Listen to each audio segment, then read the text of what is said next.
Friends, ఇప్పుడు మీ ఏజ్ని నేను main game ద్వారా తెలుసుకుంటాను. ఫస్ట్ 1 నుండి 9 వరకు ఏ నెంబర్ అయినా సెలెక్ట్ చేసుకోండి.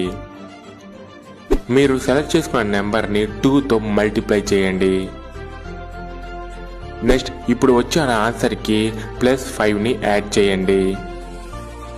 ఇప్పుడు వచ్చిన నెంబర్ని 50తో మల్టిప్లై చేయండి. ప్లీజ్ ఇక్కడ నుండి క్యాల్కులేటర్ని యూజ్ చేయండి. నెక్స్ట్ ఇప్పుడు వచ్చిన నెంబర్కి ఒకవేళ మీ బర్త్డే అయిపోయి ఉంటే 1774తో యాడ్ చేయండి.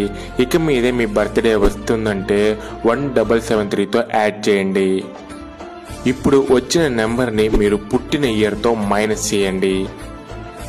ఫైనల్గా మీకు ఒక 3 డిజిట్ నెంబర్ ఉంటుంది. అందులో లాస్ట్ 2 డిజిట్ నెంబరే మీ ఏజ్. ఫస్ట్ డిజిట్ నెంబర్ మీరు స్టార్టింగ్లో సెలెక్ట్ చేసుకున్న నెంబర్. ఇది కరెక్ట్ అయితే ఈ వీడియోని లైక్ చేయండి.